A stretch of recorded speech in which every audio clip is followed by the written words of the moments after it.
Bismillahirrahmanirrahim. Assalamualaikum warahmatullahi wabarakatuh.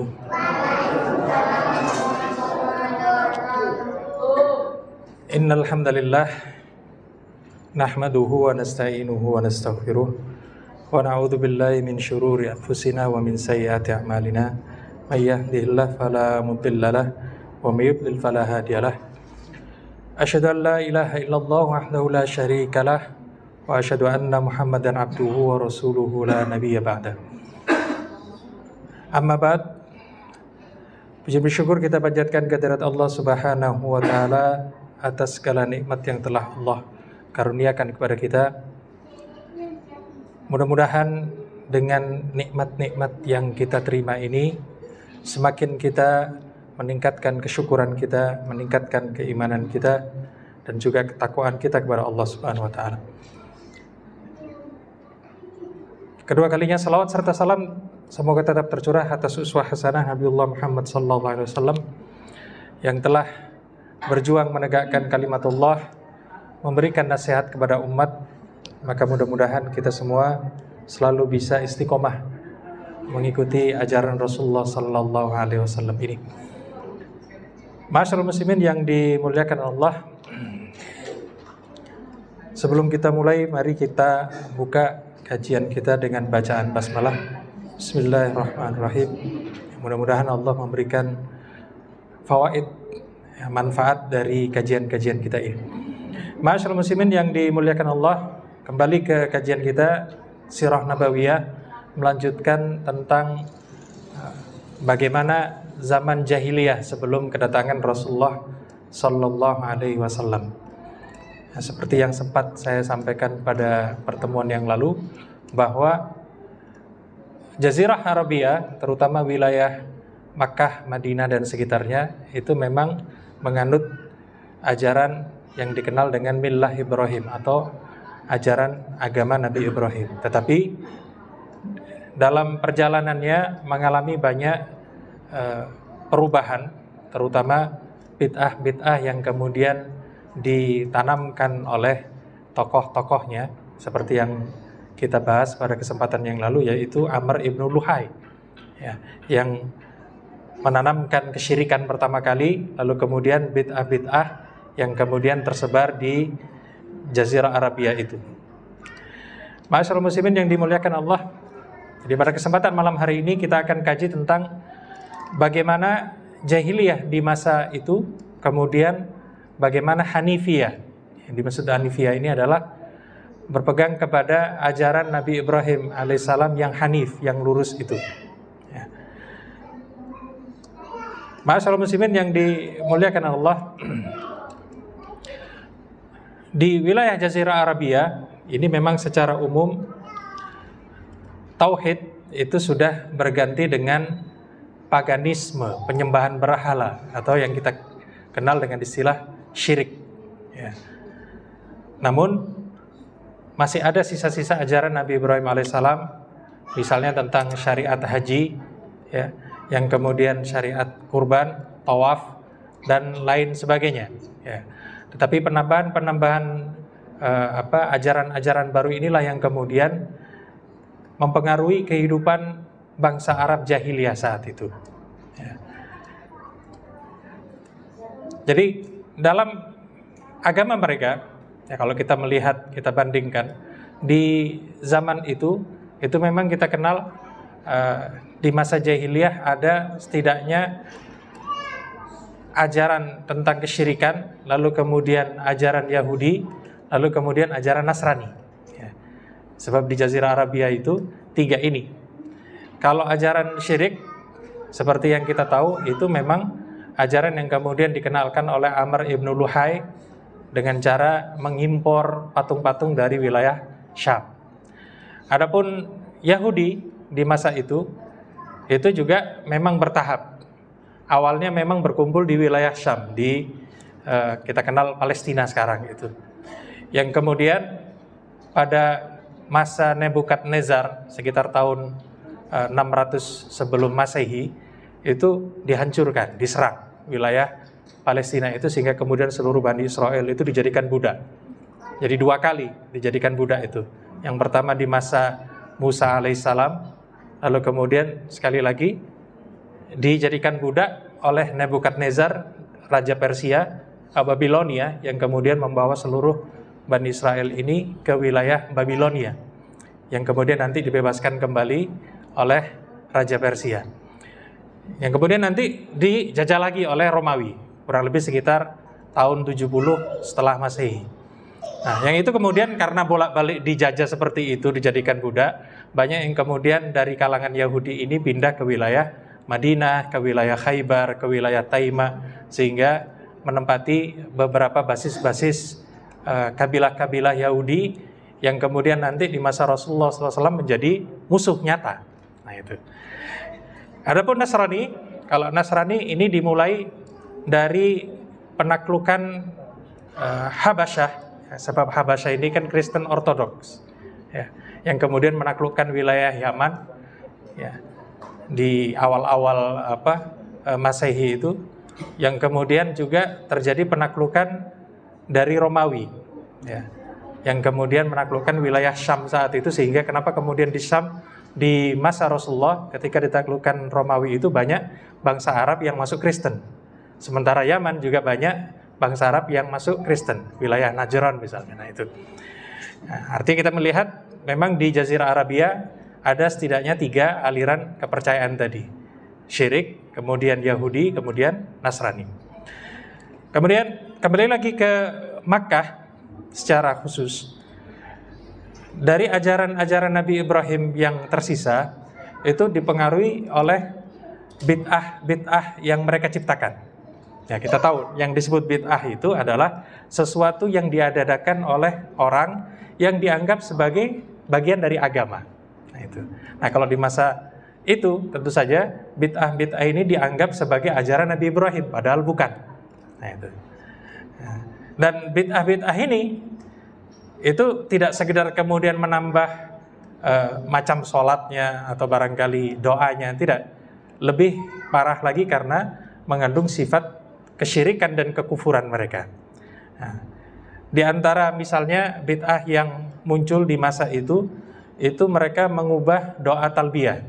Kalau kita kaum muslimin diajarkan oleh Rasulullah untuk haji, itu kita ucapkan labbaik Allahumma labbaik, labbaik la syarika laka labbaik, innal hamda wan ni'mata laka wal mulk la syarika lak, kan begitu. Tapi orang jahiliyah tidak.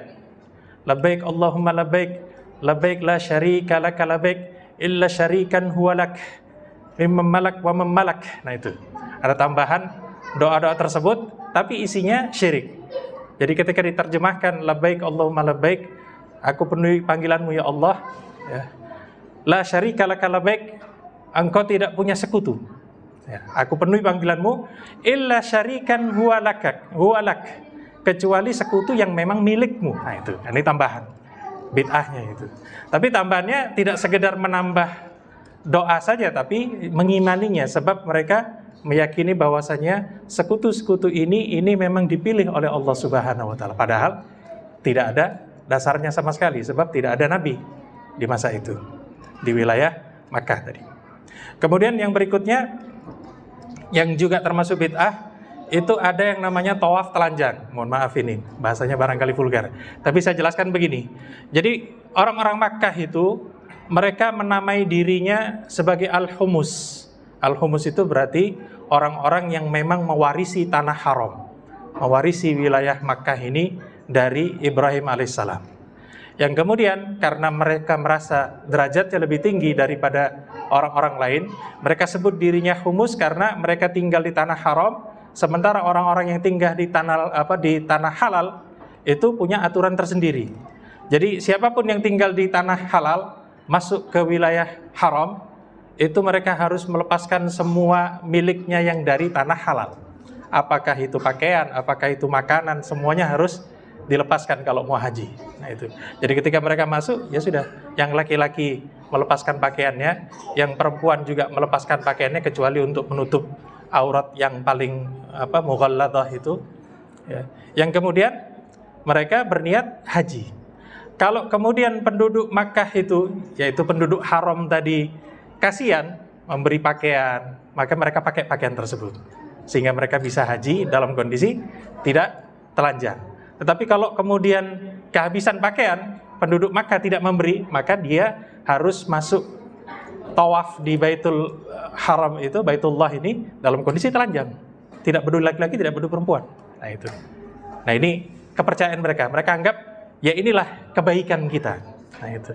Jadi dianggap kita melepaskan diri dari benda-benda dari tanah halal masuk di tanah haram tanpa bawa apa-apa. Sehingga mereka haji dalam kondisi telanjang tadi. Ya. Kemudian untuk Makkah misalnya, penduduk Makkah, mereka bikin bid'ah namanya wukuf di Musdalifah. Ya, bagi yang pernah haji, kita tahu bahwasanya wukuf itu dilakukan di Arafah. Tetapi orang Makkah karena merasa lebih mulia dari bangsa Arab yang lain, kami ini orang dari tanah haram. Kami tidak keluar dari tanah haram menuju tanah halal. Sebab Musdalifah itu menurut mereka masih tanah haram, sementara Arafah itu sudah dianggap tanah halal. Nah itu. Karena itu mereka wukufnya di Musdalifah, tidak ikut dengan orang-orang dari luar Makkah. Nah ini bid'ah, ditambahkan dalam ritual mereka itu, yang kemudian ditegur oleh Allah satu persatu. Misalnya tentang masalah tawaf telanjang, Allah turunkan firman-Nya, "Khudhu zinatakum inda kulli masjid." Pakai pakaian kalian di setiap masjid. Sehingga setelah masa Rasulullah tidak ada lagi orang tawaf telanjang. Kemudian wukuf di Musdalifah turun ayat, "Wa afidu kama min haitsu afadun nas." Dan berbondong-bondonglah engkau wahai penduduk Makkah dari tempat orang lain berbondong-bondong, yaitu dari Arafah. Tidak boleh lagi kemudian wukuf di Musdalifah. Nah ini dirubah sedikit demi sedikit oleh Allah Subhanahu wa taala sesuai dengan aturan syariat. Kemudian banyaknya berhala di sekeliling Ka'bah, yang kita tahu saat Fathu Makkah itu setidaknya ada 360 macam berhala. Lalu kemudian mensucikan dan membersihkan Ka'bah, namun bisa saling bunuh karena memperebutkannya. Jadi mereka beranggapan bahwasanya melayani Ka'bah itu adalah perbuatan yang paling mulia, sehingga rebutan antara kabilah satu dengan kabilah yang lain. Nah karena berebut seperti itu akhirnya bertengkar. Kita ingat bagaimana kisah Rasulullah itu hendak menempelkan batu Hajar Aswad kembali ketika Ka'bah dibangun ulang. Itu bertengkar dulu, tapi kemudian didamaikan oleh Rasulullah SAW. Baik, saya lanjutkan. Meskipun ada yang seperti itu, ada pula nilai-nilai kebaikan yang masih dipegang oleh bangsa Arab pada saat itu. Ya. Di antaranya misalnya bangsa Arab itu kalau melayani tamu itu sangat baik, sangat baik.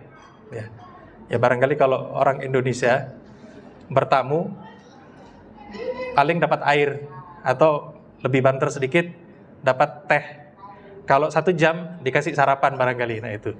Tapi kalau mereka 3 hari itu silakan tidur di rumah saya, semuanya dilayani, gratis, tidak ditanya ngapain. Nah itu. Mau apa Anda ke rumah saya itu tidak pernah ditanya oleh orang Arab selama 3 hari. Kalau sudah 3 hari baru ditanya, Anda sudah 3 hari di sini sebenarnya mau apa? Nah itu orang Arab itu begitu. Ya. Bahkan dalam syair-syair mereka ada disebutkan, saya pernah baca syair Arab jahiliyah itu menyebutkan, kalau seandainya kami tidak punya kambing, kami akan sembelih anak kami untuk dijadikan persembahan makanan buat tamu-tamu kami. Sampai seperti itu ungkapan bagaimana mereka memuliakan tamu itu. Ya. Kemudian yang berikutnya, bahwa bangsa Arab itu berpegang teguh kepada ucapan masing-masing, meskipun dalam hal yang buruk, ya, karena dianggap sebagai suatu kehormatan. Jadi kalau kita bisa bilang bangsa Arab jahiliyah itu lidahnya bisa dipegang. Nah itu, ngomong A seumur hidup akan ngomong A, ngomong B seumur hidup akan ngomong B. Tidak kemudian ya, isu tele sore tempe, tidak begitu. Tidak berubah. Ya. Jadi bangsa Arab betul-betul sesuai dengan ini. Maka kemudian kita bisa melihat rata-rata bangsa Arab itu polos-polos yang kemudian dikenal sebagai orang-orang yang jujur. Ditanya ini, jawabannya ini. Tidak berani berdusta. Kenapa? Karena itu masalah kehormatan. Ya. Berikutnya, yang lain adalah bangsa Arab itu memiliki hafalan yang kuat. Sebagai buktinya, mereka biasa menghafal nasab keluarganya sampai 30-40 kakek ke atas, bahkan bisa lebih dari itu. Ya. Bahkan mereka menghafal nasab kuda-kuda mereka, saking cerdasnya itu. Ya. Kemudian sifat yang lain, mereka terkenal dermawan. Dan ini biasanya dimiliki oleh keluarga-keluarga yang memang dermawan. Jadi kalau ada jamaah haji datang tidak bawa makanan, wah itu berebut mereka membagikan makanan-makanan untuk para jamaah haji yang dari luar Makkah itu. Tentu saja sebagai kehormatan mereka. Ya. Kemudian berbicara tentang kebaikan dan keburukan masa jahiliyah, ini saya tunjukkan beberapanya. Kebiasaan baik mereka misalnya tadi disebutkan tentang dermawan, kemudian berkata jujur. Ya, beda dengan zaman kita. Kita mau bertanya itu, ini pengalaman gitu. Saya dulu waktu di Jakarta itu kalau mau bertanya, Pak, stasiun Juanda itu di mana? Oh, di sana. Itu saya tidak langsung percaya, Bu, Pak. Khawatir dia tidak tahu juga, cuma pura-pura tahu. Nah itu, berjalan lagi, barangkali dapat 50 meter, tanya orang lagi, Pak kemana? Oh, di sana. Udah beda sudah, jarak 50 meter. Jalan lagi, ketemu orang lagi, di mana? Oh, di sana. Nah, artinya Pak, kita tidak bisa kemudian ketemu informasi yang valid sebelum beberapa orang kita tanyain, baru kemudian kita bisa yakin. Tapi di masa itu, sekali bertanya, tidak perlu bertanya kepada orang lain. Karena apa? Jujur. Nah ini. Kemudian, tadi sudah menjamu tamu, menepati janji, ya. Kemudian, menghormati tetangga, menghormati tanah haram dan bulan suci. Kemudian, mereka terkenal pemberani, suka menolong, berwibawa. Kemudian dari sisi akhlaknya biasa bersiwak, berkumur-kumur, istinja, yang menunjukkan mereka sebenarnya sudah mengenal prinsip kebersihan dasar. Tidak seperti bangsa Eropa di masa kegelapan, itu Masya Allah berbeda betul. Ya. Kemudian kebiasaan baik yang lain, mereka menjalankan haji, umroh, dan sisa-sisa dari agama Nabi Ibrahim. Adapun kebiasaan buruknya, yang pertama berjudi. Nah itu. Ya meskipun tidak sebanyak masa sekarang, berwarna-warni perjudian zaman sekarang. Kita lihat orang ya di jalanan itu main yang namanya game chips itu ya.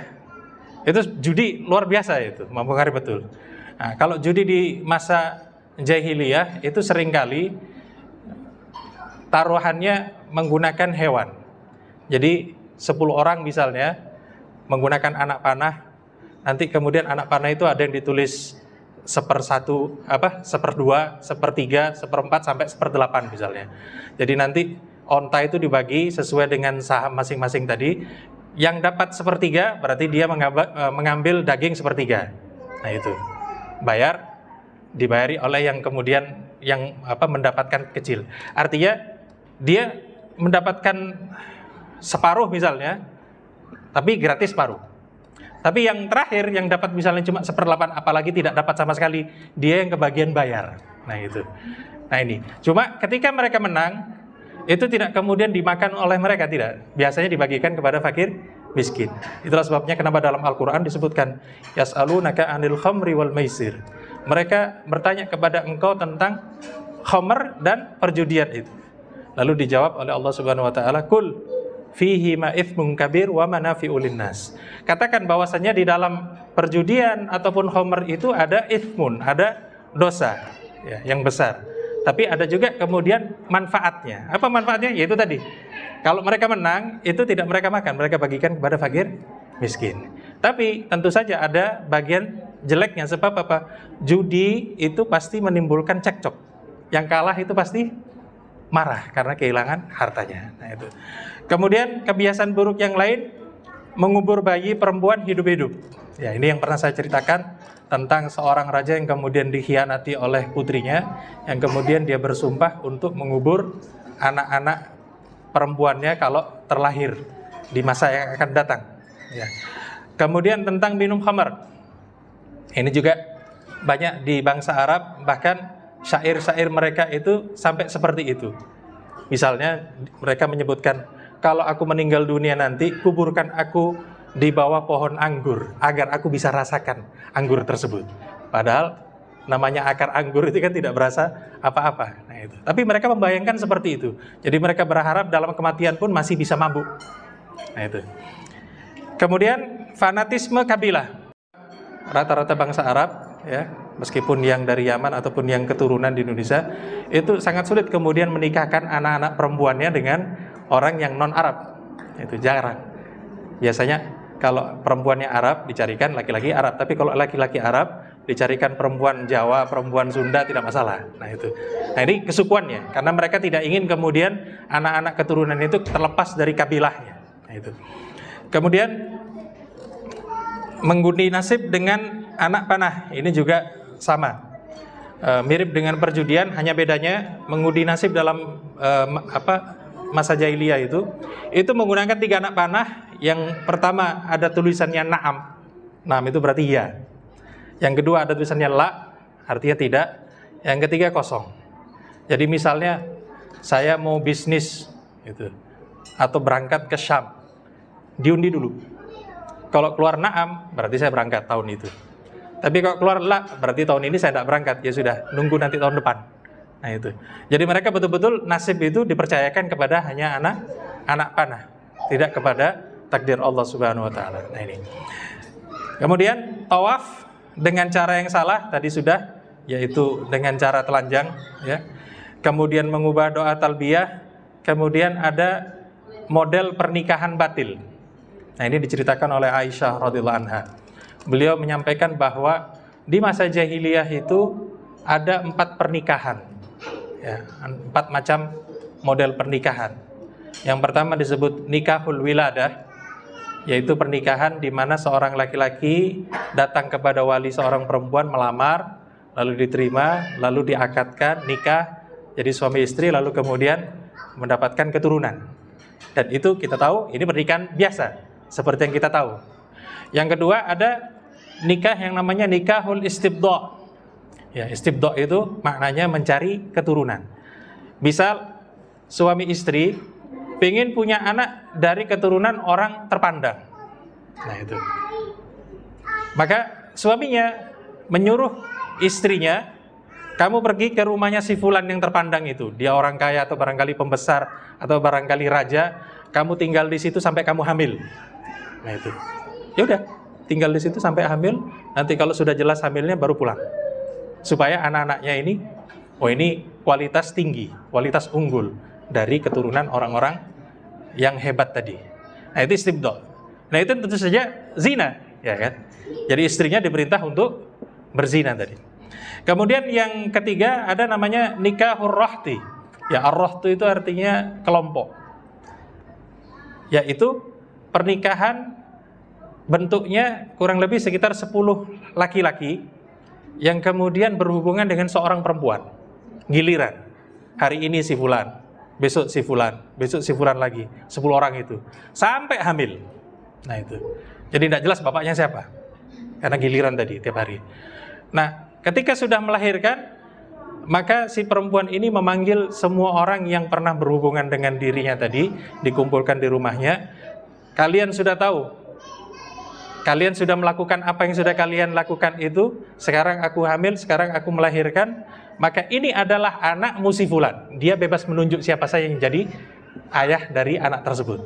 Yang jadi ayah ini, dia tidak bisa menolak.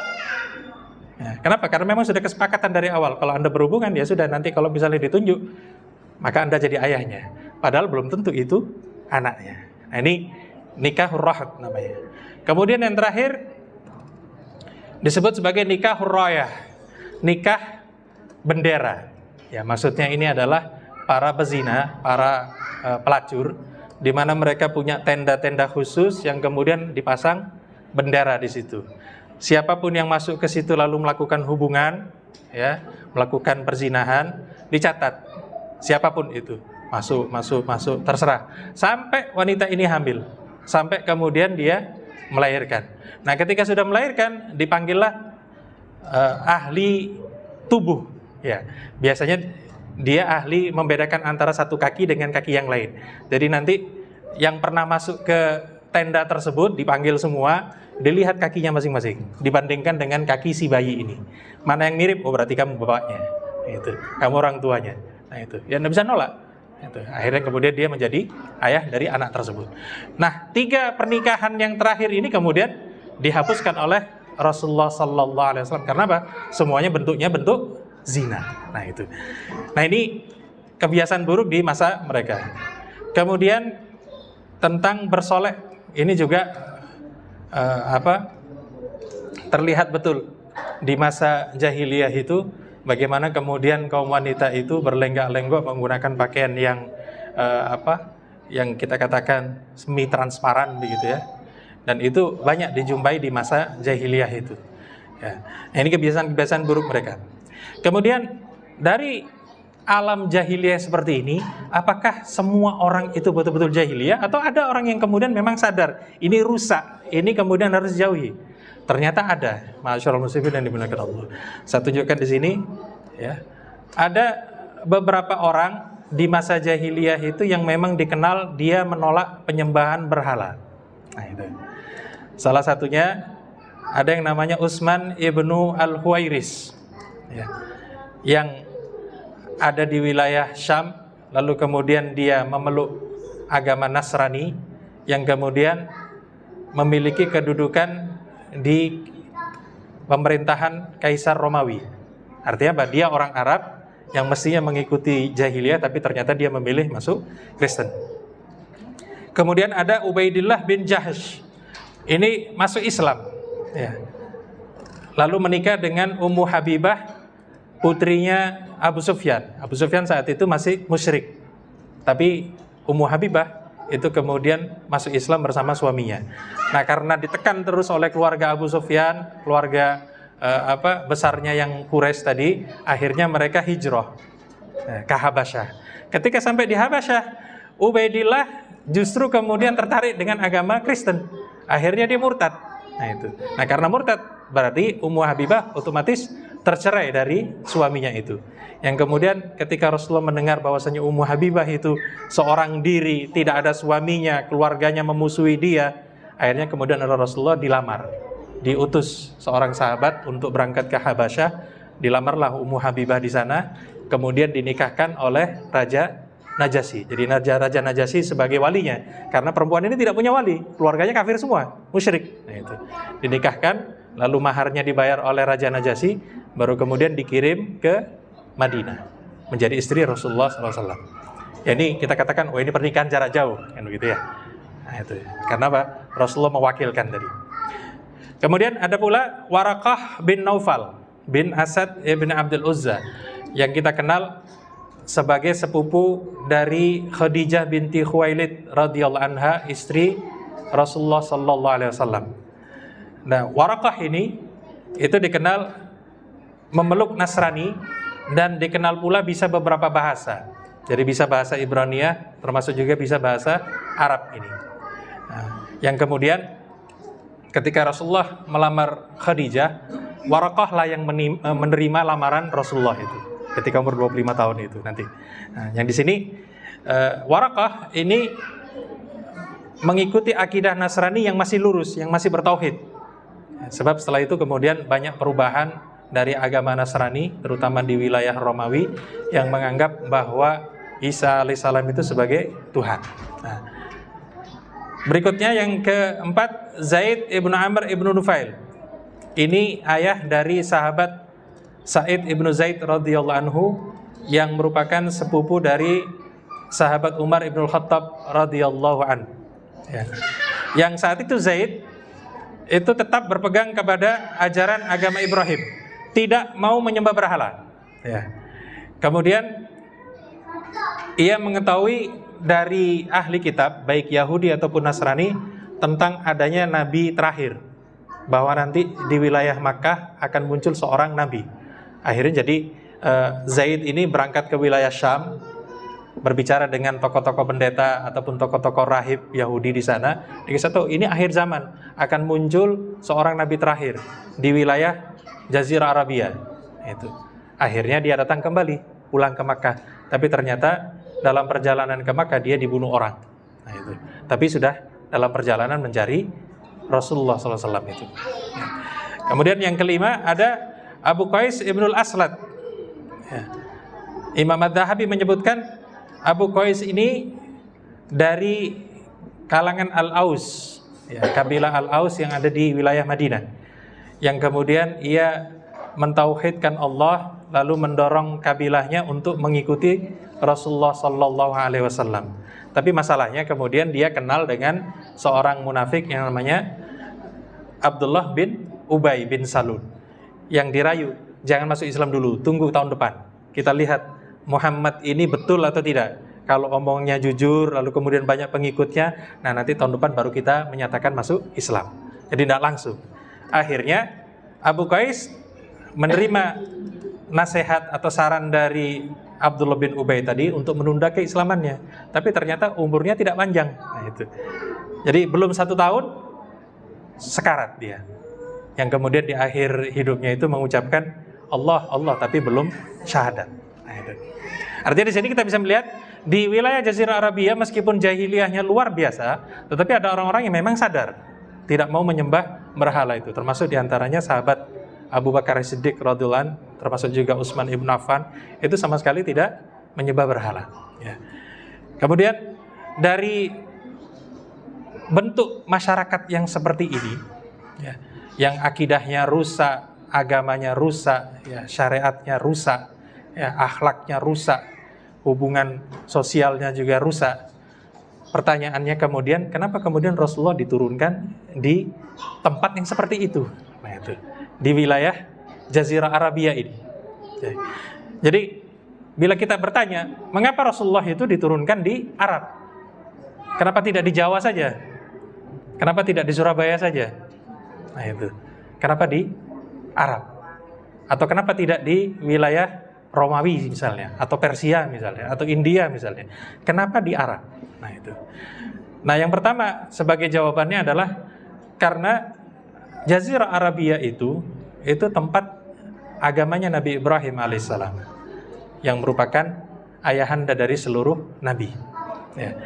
Kemudian yang kedua, kenapa kemudian diturunkan di Arab ini? Karena memang doa Nabi Ibrahim alaihissalam yang sudah kita bahas sebelumnya, yaitu beliau berdoa, Rabbana, wahai Tuhan kami, wab'as fihim rasulan minhum, utuslah di dalam masyarakat ini, yaitu masyarakat wilayah Makkah itu, rasulan minhum, satu rasul dari kalangan mereka sendiri, yatlu alaihim ayatika, yang kemudian nanti dia akan membacakan ayat-ayatmu kepada mereka, wa yu'allimuhumul kitab wal hikmah, dan dia nanti akan mengajarkan tentang Alkitab dan juga hikmah. Yang maksud hikmah ini sunnah Rasulullah SAW. Wa yuzakkihim, dan juga membersihkan mereka, yaitu dari kejelekan jahiliyah itu. Innaka antal azizul hakim, sesungguhnya engkau adalah zat yang maha perkasa lagi maha bijaksana. Nah, ini doa kemudian baru dikabulkan jauh ribuan tahun setelah Nabi Ibrahim alaihissalam meninggal dunia, baru kemudian Rasulullah diutus menjadi Rasul. Ya. Kemudian yang ketiga, mengapa di Jazirah Arab? Ya. Ini juga sesuai dengan doa Nabi Ibrahim yang lain, ya, yang mirip dengan ayat sebelumnya tentang keinginan beliau agar diutus seorang Rasul di tengah bangsa Arab tadi. Kemudian yang keempat, nah ini teknis. Ya. Kenapa kemudian Rasulullah Sallallahu Alaihi Wasallam diturunkan di Jazirah Arab atau diutus di Jazirah Arabia? Yaitu karena keunikan karakter bangsa Arab saat itu. Ya. Jadi yang pertama, bangsa Arab itu ummi, terkenal sebagai masyarakat yang buta huruf. Ada disebutkan dalam riwayat itu cuma 18 orang saja yang bisa baca tulis. Ya, terutama dari keluarga Umar ibn Khattab radhiyallahu anhu. Ya, jadi termasuk misalnya Utsman ibn Affan itu termasuk yang bisa baca tulis. Umar radhiyallahu anhu itu juga bisa baca tulis. Abu Sufyan, lalu kemudian Ikrimah bin Abi Jahal itu termasuk yang bisa baca tulis saat itu. Hanya 18 orang saja. Padahal ada ribuan orang di kota Makkah itu. Ya. Kemudian mereka juga bukan masyarakat yang maju, yang kenal teknologi, yang kenal ilmu matematika ataupun ilmu yang lain. Mereka pedagang biasa. Nah, ini tujuannya apa? Allah menyiapkan Rasulullah Sallallahu Alaihi Wasallam di wilayah tersebut yang ummi ini, tujuannya agar tidak ada tuduhan. Ya. Sebab kalau misalnya Rasulullah itu diutus di wilayah Romawi yang maju atau Persia yang maju, tentu ada tuduhan. Nah, ini kan karena memang pintar, di wilayah yang terdidik, yang terpelajar. berarti Al-Quran itu hanya buatan dia saja, buatan Rasulullah saja. Padahal tidak demikian. Sebab kalau di Makkah, ketika semua orang itu ummi, biasa tidak membaca menulis, maka tidak akan ada tuduhan bahwasanya Rasulullah itu mengarang Al-Quran. Nah, ini hikmahnya. Kemudian yang kedua, karakter dari bangsa Arab, yaitu sangat polos orangnya. Tadi sudah kita bahas, sederhana, ya, dan bersahaja. Tetapi mereka banyak tidak tahu tentang tujuan hidupnya. Nah itu. Jadi orang-orang yang sederhana itu kalau kemudian diberitahu, itu mestinya mudah untuk menerima. Tapi coba kalau kemudian orangnya tidak polos, orang kota seperti Surabaya seperti ini, dikasih tahu ide baru, dikasih tahu pelajaran baru, dikasih tahu arahan, belum tentu kemudian menerima. Pasti, oh masa begitu, oh masa, nah itu. Ini bedanya antara orang desa dengan orang yang kemudian di perkotaan. Itu memang beda kalau kemudian diberi tahu tentang sesuatu yang bermanfaat itu. Ya. Kemudian karakter yang lain, bahwa bangsa Arab itu terkenal memiliki tekad yang kuat. Ya. Kemudian cinta keyakinannya dan setia. Ini saya tunjukkan salah satu contohnya adalah sahabat Umar bin Khattab radhiyallahu anhu. Itu beliau ketika masih musyrik, belum masuk Islam, itu betul-betul yakin dengan kemusyrikan itu, dengan ajaran-ajaran nenek moyang jahiliyah itu. Seluruh sistemnya dia bela. Kalau ada kaum muslimin yang kemudian muncul menjelek-jelekkan kepercayaan orang-orang jahiliyah, Umar yang kemudian maju menghadapi.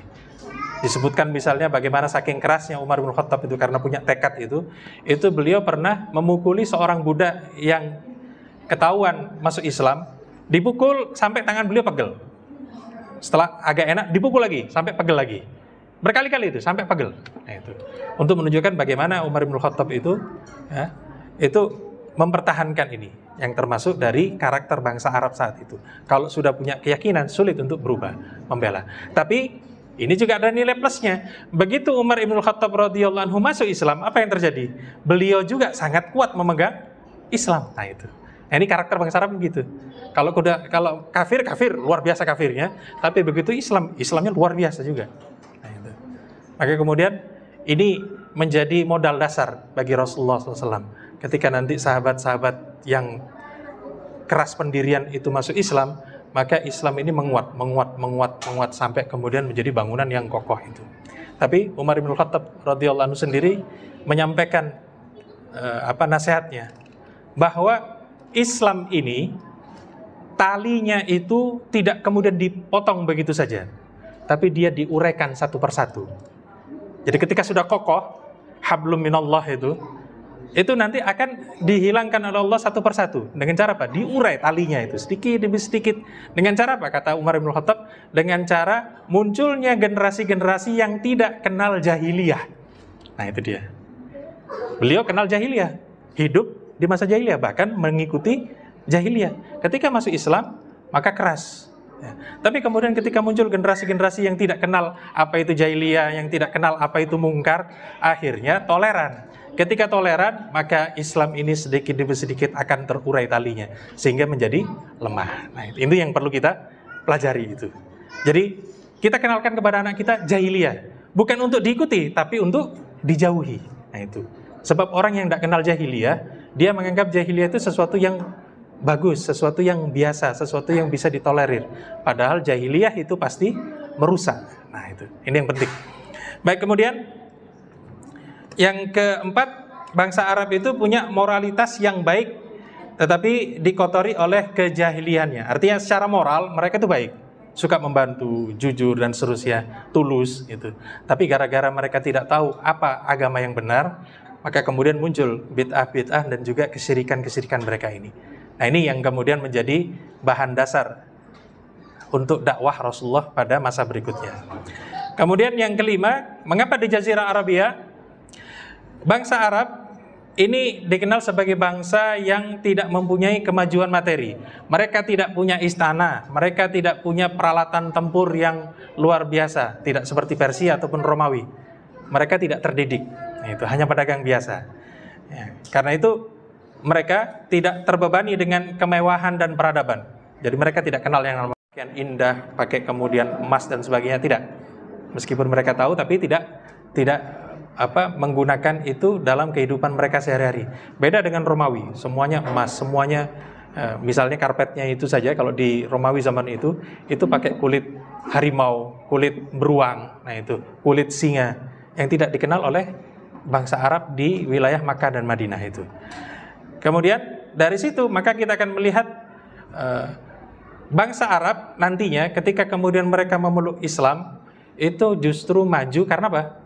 Karena keislaman mereka. Nah itu muncul menjadi peradaban yang menjulang yang bahkan mampu menggebuk Persia, menaklukkan Romawi. Kenapa? Karena Islam. Nah itu. Nah kalau kita sadar seperti ini, kita tahu seperti ini asal muasalnya, maka kita tahu bahwasanya orang sederhana, masyarakat yang biasa-biasa saja, tapi kalau kemudian keyakinannya, pendidikan yang berkualitas Islam seperti ini, maka dia bisa muncul dan bisa mengalahkan peradaban-peradaban lain yang kemudian hilang itu. Ya. Kemudian yang keenam, mengapa di Jazirah Arabia? Karena bangsa Arab itu punya keunggulan bahasa. Nah ini, ya ini bagi yang pernah belajar bahasa Arab, itu akan menjumpai bahasa Arab ini antara rumit dan tidak rumit, ya tergantung tingkatannya.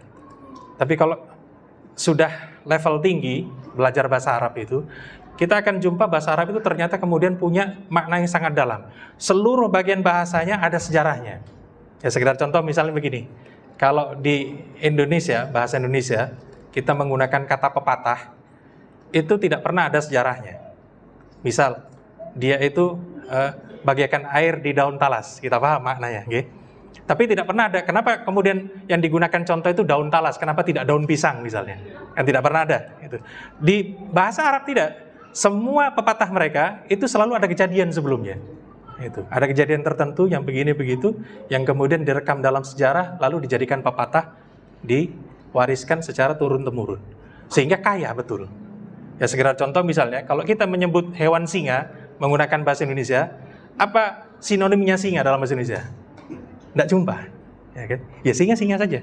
Nah, pakai bahasa Jawa ya singo, satu saja. Tapi dalam bahasa Arab untuk menyebut singa itu ada 20 kata. Ada godon farun, ada asadun, ada nibros misalnya. Banyak itu dalam kamus untuk masalah singa saja sampai seperti itu. Terkadang kita kalau membaca bahasa Arab itu, masya Allah ini terlalu banyak mufrodatnya itu, saking kayanya. Dan itu dibanggakan oleh mereka. Ya. Kemudian yang ketujuh, mengapa di Jazirah Arabia? Karena di Makkah itu ada Ka'bah yang merupakan rumah ibadah pertama di dunia, yang tentu saja sudah sewajarnya jika Allah Subhanahu wa Ta'ala hendak memulai menghilangkan syirik dari dunia ini, dimulai dari rumah Allah yang pertama ini, dari Ka'bah. Coba kalau kemudian dari Syam misalnya, memang sudah ada di situ Baitul Maqdis, tetapi tidak berpengaruh. Sebab apa? Saat itu Syam dikuasai oleh Romawi. Kalau kemudian seorang Rasul diturunkan di situ, kira-kira bagaimana nasibnya? Paling-paling diuber, dianggap sebagai pengacau keamanan, dianggap sebagai tukang fitnah, dianggap sebagai macam-macam. Nah itu. Dan itu yang terjadi ketika Isa alaihissalam berdakwah di Syam, ya, di kalangan Bani Israel, itu kan dilaporkan ke kerajaan Romawi sampai kemudian hendak ditangkap. Tapi Allah memberikan takdir yang berbeda, menyelamatkan Isa alaihissalam. Yang begitu juga kalau kemudian seandainya Rasulullah tidak diturunkan di Makkah, ini nasibnya berbeda. Sebab apa? Rasulullah ketika diutus di Makkah itu beliau bangsawan, ya, sangat bangsawan. Insya Allah nanti kita akan bahas pada pekan yang akan datang atau pertemuan yang akan datang. Kita bicara tentang nasab Rasulullah dan supaya kita tahu Rasulullah itu betul-betul bangsawan yang sebenarnya. Ya.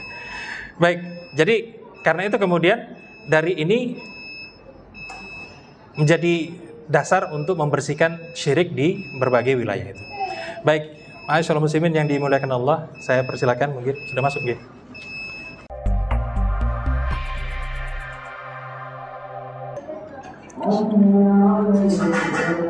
Ma'asyiral muslimin yang dimuliakan Allah, saya lanjutkan sedikit nomor terakhir.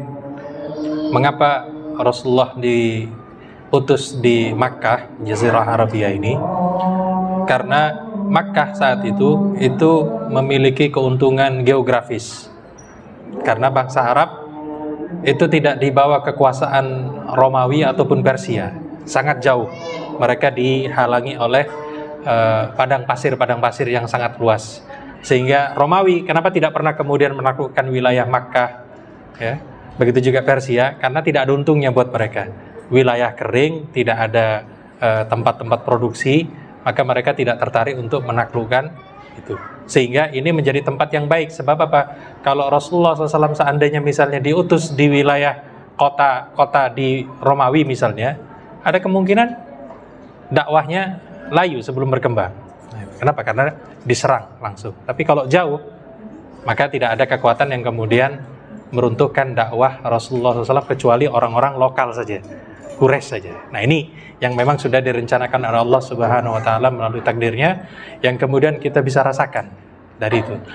Maka ma'asyiral muslimin yang dimuliakan Allah, sebagai penutup dari jahiliyah yang kita pelajari ini, kita tentu saja mengambil hikmah. Yang pertama sekali adalah tentang bahaya bid'ah itu, ya, terutama bid'ah dalam bidang akidah.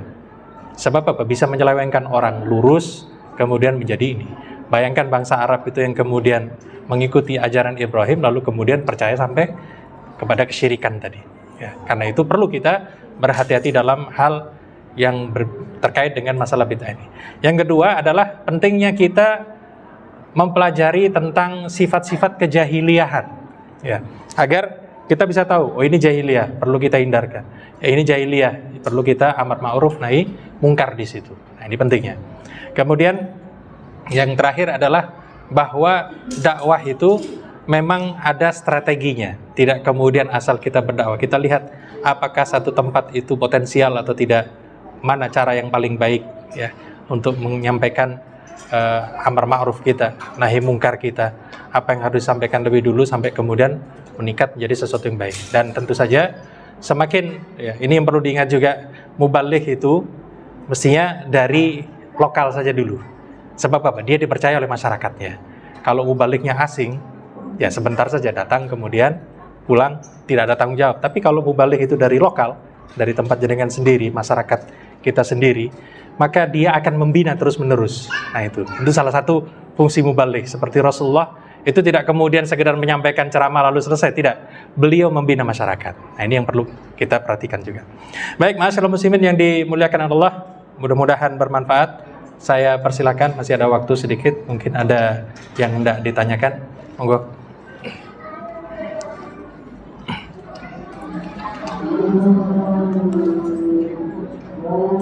Ibu-ibu boleh, silakan.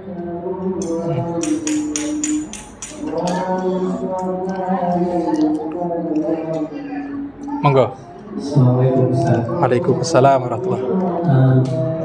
Kalau mengenai Imam Mahdi itu nanti keturunannya dari mana? Bangsa Arab atau Bani Israel? Ya, itu aja Ustaz. Terima kasih. Assalamualaikum warahmatullahi wabarakatuh. Waalaikumsalam warahmatullahi wabarakatuh. Ya. Satu-satu nggih, ya, biar saya tidak lupa, ya. Setelah ini insya Allah. Terkait tentang Imam Mahdi itu memang ada satu riwayat yang menyebutkan sabda Rasulullah SAW bahwasanya nanti akan muncul, ya kita katakan khalifah terakhir yang kemudian namanya seperti namaku dan nama ayahnya seperti nama ayahku dan dia dari keturunanku, kata Rasulullah. Yang berarti ini jelas dari bangsa Arab, bahkan dari Quraisy, bahkan dari Bani Hashim, keturunan Rasulullah SAW. Nah, itu. Maka kemudian kalau ada yang mengaku Mahdi namanya bukan Muhammad bin Abdullah, ini sangat jauh dari yang dinubuatkan oleh Rasulullah. Nah, itu. Nah, ini salah satu cirinya. Ya, supaya jadi penjelasan ini. Baik, monggo, sampun nggih. Ibu-ibu. Ya, kalau contoh bid'ah untuk di zaman sekarang ini seperti apa ya, Ustaz? Baik. Zaman sekarang ini cukup banyak. Tapi saya ringkaskan jadi dua macam, nggih. Jadi ada bid'ah dalam masalah akidah, kemudian ada bid'ah dalam masalah ibadah, ya. Yang paling sering kita perhatikan memang bid'ah dalam masalah ibadah itu. entah sholat tertentu dibuat di hari tertentu. Itu kalau saya di Jawa Barat itu ada namanya sholat 17 Agustus. Tak masuk akal ini.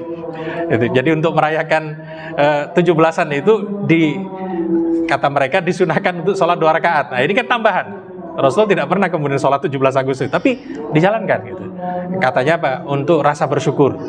Tujuannya baik, tapi kemudian dengan cara yang salah gitu. Nah ini kalau dalam masalah ibadah. Kalau dalam masalah akidah misalnya begini, keyakinan bahwasannya Al-Quran itu makhluk. Itu. Kalau Al-Quran itu makhluk, konsekuensinya bahwa Allah itu tidak punya sifat kalam. Kalam itu kan berarti sifat Allah bisa memfirmankan. Nah itu. Jadi menurut pandangan ini bahwa Allah itu tidak mempunyai kemampuan untuk mengucapkan sesuatu atau memfirmankan sesuatu. Karena itu Al-Quran itu tidak difirmankan oleh Allah, tapi diciptakan, kata mereka. Nah ini bid'ah dalam masalah akidah, yang kemudian ya memang sekarang tidak terlalu banyak pengikutnya, tapi masih ada. Meskipun itu sudah sangat lama perdebatan tentang masalah apakah Al-Quran itu makhluk atau tidak. Dan kalau kita kaji tentang masalah akidah, memang banyak masalah bid'ah terkait tentang akidah ini yang meskipun di kalangan kaum muslimin tidak menjadi perhatian, karena apa? Dianggap sesuatu yang terlalu rinci. Nah itu. Tapi ada memang seperti itu. Baik, monggo mungkin yang lain silakan. Contoh syair yang mengandung sejarah dari itu. Contoh syair yang mengandung sejarah. Contoh syair sebenarnya bukan syair nggih, pepatah nggih. Misal begini, ada ucapan di bangsa Arab itu, qata'at jahizatu qaula kulli khatibin. Si jahizah telah memutuskan ucapan semua orang yang sedang berbicara. Nah ini pepatah. Tapi ada sejarahnya. Jadi dulu itu ada 2 kampung Arab yang kemudian berdekatan wilayahnya. Lalu ada seorang pemuda dari satu kampung ini sering berkunjung ke kampung sebelah, lalu mati, dibunuh orang. Nah itu otomatis yang dicurigai oleh kampung ini adalah ini pasti temannya yang membunuh, gitu kan. Nah, akhirnya kemudian dari kampung ini berdebat. Mereka rapat berdebat, ini harus diapakan? Apakah kita tangkap pembunuhnya lalu kita kisos, ataukah kita minta diat, atau diapakan?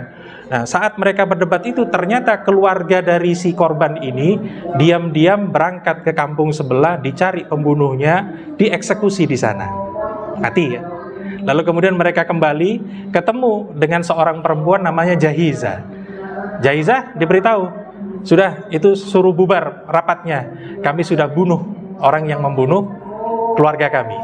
Akhirnya Jahizah datang ke tempat rapat tersebut menyatakan, sudah tidak perlu kemudian Anda rapat, orangnya sudah dieksekusi. Nah itu.